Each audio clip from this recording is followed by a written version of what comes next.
Thank you, Dr. Schneeman, and to the committee. And we do just have a few closing remarks before we adjourn for today. I did want to just make a quick comment regarding the supplement conversation.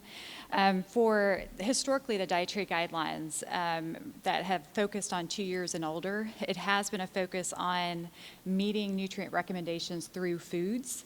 But as Kay and Reagan kind of both noted, for these new populations, for birth to 24 months and pregnancy and lactation, there were just questions around, should there be a recommendation at the population level for supplements in addition to like a typical diet? So that's where those questions came from. So that's why there's not specific questions related to supplements for the kind of 2 year and older population, but for the birth to 24 and pregnancy. So just a few comments there. Okay, so thank you for joining us for meeting 3 of the 2020 Dietary Guidelines Advisory Committee. I do want to note that materials from this meeting, as always, will be posted at dietaryguidelines.gov. So that'll include recordings of all of the presentations. There will be transcripts, meeting minutes, all of the slides. It does take a little bit of time to get the transcripts and all of that stuff finalized, so please allow about 1 month for those materials to be posted. But as always, our listserv is the way that we communicate. So if you're signed up for our listserv, as soon as those materials are posted, we will send out an announcement so you can come back and view the discussion again. Okay, did want to spend just a minute talking about meeting 4 because it is in a different location. It is in a different location. Meeting 4 will be held in Houston, Texas. And who knew when we were setting our meeting locations, we were predicting the World Series. So stay tuned for the next round, I guess.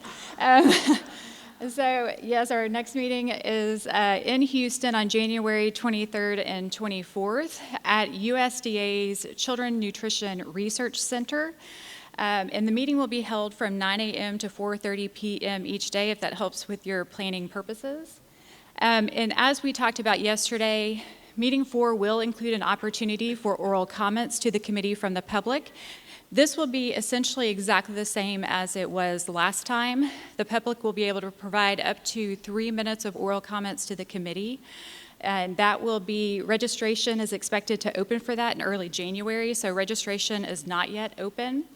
Registration will be confirmed on a first-come, first-served basis, and as with the last time, we keep it to 1 representative per organization. So watch for an announcement through our listserv for registration. The registration does fill up pretty quickly. I think it filled up in the first day for the last meeting. So stay tuned for that. Be ready. Similar to last time, when you go to register for oral comments, we do ask for a high-level outline of the items you plan to discuss. So you can be at the ready when that announcement comes through. In the meantime, you can follow the work of the committee at dietaryguidelines.gov. You can view progress on the scientific questions. As we go, protocols will be updated. So between now and the public meeting, we do expect to do an update on the website. You can also read subcommittee updates. There's a section on the website with subcommittees, and there's brief updates provided on the work that they've done at various points. We typically do both of those pieces. We do it all at once. So for all of the subcommittees, we'll update the protocols and the subcommittee updates all at once. And this is another thing. When we do that, we'll send an announcement through our listserv. So if you're interested in kind of following the process, be sure to sign up for our listserv. At dietaryguidelines.gov, you can also see a link to regulations.gov, and there you can go, as Barbara noted, to submit comments to the committee, comments anytime throughout their process. Again, for the comments specific to the new protocols, the 19 new protocols, those are asked for by 2 weeks, November 7th.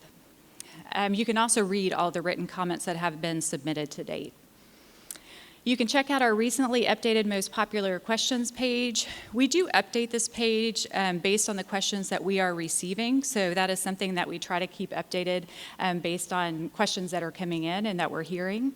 And you can also learn about continuing professional education credits for viewing the meetings. Now, as has been discussed by Barbara and others, this is really, it's an independent committee, and their findings are their findings, but it does take a lot of staff to support the process. And this is staff from across USDA and HHS who support this process in some way. So, for example, supporting the committee's scientific review through the systematic reviews, data analysis, and food pattern modeling, managing all of the web updates, processing public comments, coordinating the actual meetings, and more. And so really just thank you to all of the staff for that support.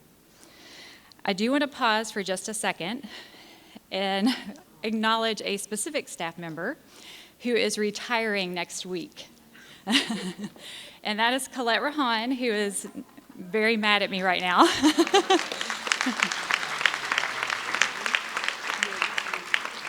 So Colette has supported the 4 different dietary guidelines advisory committees.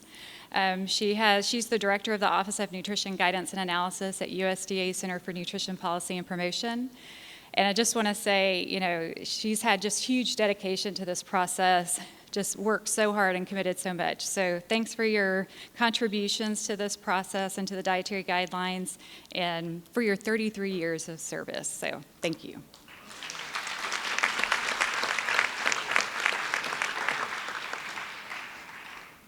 So with that, we will adjourn for today. Thank you again for joining us, and we look forward to seeing you in Houston in January. Oh, and I should note that that meeting will be in person and by webcast. We're bringing our YouTube team. So if you can't make it to Houston, you can always join online. So thank you.